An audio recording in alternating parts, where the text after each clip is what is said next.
Hello my dear friends मु आलोक आपण मानक नहीं आसी पुणी थे आउ गोटे निरा कहानी जो थी कि आम मैंने किसी शिखिपर। तो चलतु आज ये कहानीटी बहुत वर्ष पूर्वर कथा।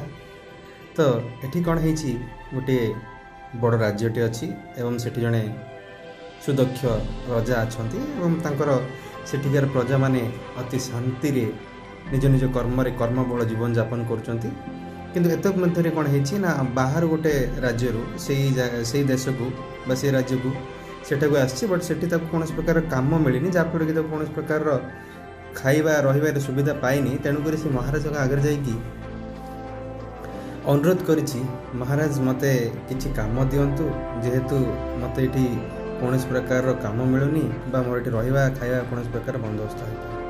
बहुत विनीत अनुरोध कलापर महाराज ताको पचारे भाई तमे तो बाहर देश आसो बाहर राज्य आसो ताहले एमती कौन तुम पाखे क्वालिटी अच्छी कह मान तुम पाखे कौन दक्षता अच्छी जहाँफल कि ताकू धरी मुझे तुमको किसी गोटे कम देवी। तो महाराज आगे सी अति सुंदर भाव कहले महाराज मो पाखे एमती गोटे कला अच्छी आपण जेकोसी मनीष बा पशु पाखे मत जब ठिया करती एवं ताकू जब मुझे किसी समय देखे सहित किसी समय रहे ताल विषय में बहुत किसी आपको कही शुणला पर महाराज टे आश्चर्य हेले चिंता कले चलो ठीक अच्छी कौन कले ना जो घोड़ाशाल थिला सेठी बहुत गुड़े घोड़ा थे राजकीय घोड़ा जोटा कि से युद्ध समय कोई शिकार जीवा समय नहीं जाते महाराज। तो सेठी से तार तदारख करने चाकरी देले।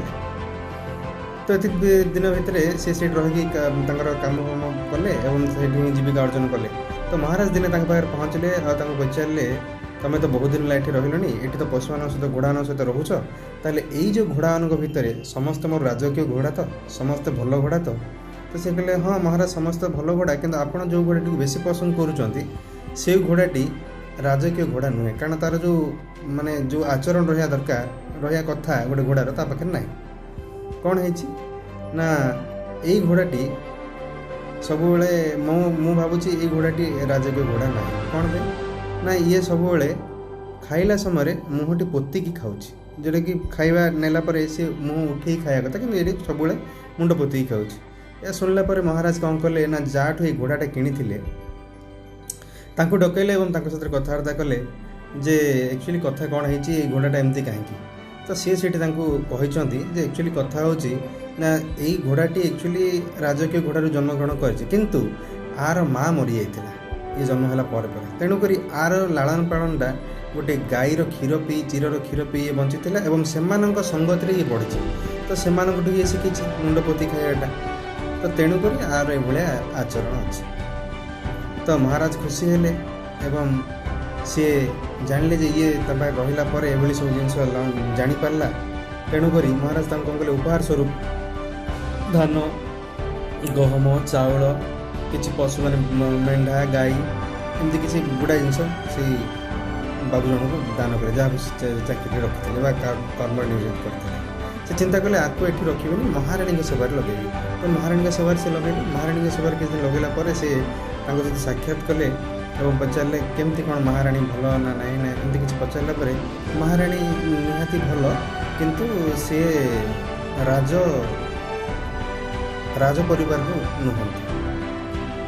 सी कहले राज परिवार नुहंती केमती ना महाराणी होचन सत किंतु महाराणी जो भाया माने दास मान प्रति जो भाया नम्र जमी कथबार्ता करने कथा से भाया ना पाखे एवं से व्यवहार भारी जटिल बा भारी कष्टदायक। यह शुणला पर महाराज तुरंत क्या सहित कथा लगे ना ये जो सासू माँ सहित कथबार्ता कले एक्चुअली आपण जो कन्या को बाहा सी कौन राज परिवार नुहति। तो यह शुणला पर सी मथा नुआई देइचंती माँ एवं कहते एक्चुअली तुमर पिता एवं मो स्वामी उभय घनिष्ठ सांग किंतु से जितेबाला मोर कन्या संतान जन्म करथिला आ पूर्व जो कन्या संतान जन्म करथिला ताकू देखी सी कहते मो घर ये राणी हम। तो ये द्वारा आम चुक्ति बंधी होइथिलु किंतु 6 मास पर से मरी जाइथिला तेणुक मु कौन करथिली ना मो पाखे जो दासी थे से पाखर गोटे कन्या संतान मु ग्रहण करी ये हेले से कन्या संतान। तो ये मत महाराज आश्चर्य हेले जहाँ से गोटे जिनस मुझा कि आज एत दिन है बाहर है पर मुझे जापार नी କିନ୍ତୁ ଏଇ ବ୍ୟକ୍ତି ଜଣକ ମୋତେ ଜଣାଇ ଦେଇଛି ସେଇ ତାର ଯେ ଏଭଳିଆ ଚମତ୍କାର ବୟାନରେ ସେ ଖୁସି ତାକୁ ପୁଣି ଥରେ ଉପହାର ସ୍ୱରୂପ ଦେଲେ ବହୁତ ଗୁଡ଼ିଏ ଧନରତ୍ନ ତ ନୁହଁ, ସେ ଆପଣଙ୍କ ଗହମ, ଚାଉଳ, ଡାଲି, ତାପରେ ଛେଳି, ମେଣ୍ଢା ଏମିତି ବହୁତ କିଛି ତାଙ୍କୁ ଦାନ ଦେଲେ ଖୁସିରେ। ତ ସିଏ ମହାରାଣୀଙ୍କ କର୍ମରୁ ତାଙ୍କୁ ନିବୃତ୍ତ କରି ସେ ତାଙ୍କ ନିଜ ପାଖରେ ରଖିଲେ। କିଛି ଦିନ ଗଲା ପରେ ସେ ପଚାରିଲେ ମୋ ବିଷୟରେ କିଛି କୁହ। ସେ କହିବା ଆଗରୁ ମହାରାଜଙ୍କୁ କିଛି ବରଦାନ ମାଗିଲେ, କହିଲେ ମହାରାଜ ମୁଁ ଆପଣଙ୍କ ବିଷୟରେ କହିବି ସତ, କିନ୍ତୁ ମୋତେ ଆପଣ ମୃତ୍ୟୁଦଣ୍ଡ ଦେବେ ନାହିଁ। ସେ ଆଶ୍ଚର୍ଯ୍ୟ ହେଲେ, ମୃତ୍ୟୁଦଣ୍ଡ କଥା କ'ଣ ପାଇଁ କହୁଛନ୍ତି? ନା ଚାଲ ଠିକ୍ ଅଛି, ମୁଁ ତୁମକୁ ମୃତ୍ୟୁଦଣ୍ଡ ଦେବିନି। ତ କହିଲା ପରେ ସେ କହିଲେ ଆପଣ ରଜା ହେଇଛନ୍ତି ସତ, କିନ୍ତୁ ଆପଣ ରାଜ ପରିବାରର ନୁହନ୍ତି। ଶୁଣିଲା ପରେ ସେ ହେଲେ ଆଶ୍ଚର୍ଯ୍ୟ ହେଲେ, ଆରେ କି କଥା? ତ ସେ ତାଙ୍କ ମାଆଙ୍କ ପାଖରେ ଯାଇ ପହଞ୍ଚିଲେ, ମାଆଙ୍କୁ ଯାଇ ପଚାରିଲେ ଆକ୍ଚୁଆଲି ମୁଁ କ'ଣ ରାଜ ପରିବାରର ନୁହଁ? ନା ସେ କହିଲେ ହଁ ବାପା ତୁମ ରାଜ ପରିବାରର ନୁହଁ। କେମିତି କ'ଣ? ନା ମୋର କୌଣସି ପ୍ରକାର ସନ୍ତାନ ନଥିଲା, ତ ମୁଁ ଅଲଗା ଗୋଟେ ରାଜ୍ୟରୁ ମୁଁ ଜଣେ ଗାଈ ଜଗୁଆଳି ବଂଶରୁ ଯିଏକି ଗାଈ ଜଗାଜଗି କରୁଥିଲା ତାଙ୍କ ପରିବାରରୁ ମୁଁ ତୁମକୁ ନେଇ ଆସିଥିଲି ବା ପୋଷ୍ୟପୁତ୍ର ପାଇଁ ଗ୍ରହଣ କରିଥିଲି। ଏହା ଶୁଣି ମହାରାଜ ଆଶ୍ଚର୍ଯ୍ୟ ହେଲେ ଏବଂ ତାକୁ ଯାଇ ପଚାରିଲେ, ଯେଉଁ ବ୍ୟକ୍ତି ଜଣ କହିଥିଲେ ମୋ ବିଷୟରେ ତୁମେ ଜାଣିଲ କେମିତି ଯେ ମୁଁ ରାଜ ପରିବାରର ନୁହେଁ? ଦେଖନ୍ତୁ ମହାରାଜ ଆପଣ ହେଇଛନ୍ତି ସତ, କିନ୍ତୁ ମହାରାଜଙ୍କ ପାଖରେ ଗୋଟେ ଗୁଣ ଥାଏ, ମହାରାଜମାନେ ସବୁବେଳେ ଦାନ ଧର୍ମ ସେ କରିଥାନ୍ତି। ତାଙ୍କର କିଛି ଧନ ସମ୍ପଦ ସୁନା, ରୂପା, ଅଳଙ୍କାର, ହୀରା, ମୋତି, ମାଣିକ ଏମିତିକି ଦାନ କରନ୍ତି। କିନ୍ତୁ ଆପଣ ହେଉଛନ୍ତି ଏମିତି ଜଣେ ରଜା ଯିଏକି ଧାନ, ଚାଉଳ, ଗହମ, ମାଣ୍ଡିଆ, ବାଜରା, ତା ସହିତ ଗାଈ, ଆପଣ ଛେଳି, ମେଣ୍ଢା ଏସବୁ ଦାନ କରୁଛନ୍ତି। ତ ଆପଣଙ୍କର ବାଇ ନେଚରରୁ ବା ଆପଣଙ୍କର ଆଚରଣରୁ ଜଣାପଡ଼ୁଛି ଯେ ଆପଣ ରଜା ହେଇଛନ୍ତି ସତ, କିନ୍ତୁ ରାଜ ପରିବାର ନୁହନ୍ତି। ତ ଏଥିରୁ ବର୍ତ୍ତମାନ ଆମମାନେ ଏହା ଶିଖିଲେ ଯେ ଆମମାନେ ଯିଏ ଯେଉଁ ବଡ଼ ପାହ୍ୟାରେ ଥିଲେ ମଧ୍ୟ ନିଜର କର୍ମରୁ ହିଁ, ନିଜର ଆଚରଣରୁ ହିଁ ଆପଣଙ୍କ ବ୍ୟକ୍ତିତ୍ୱ ପ୍ରକାଶ କରିଥାଏ। Thank you.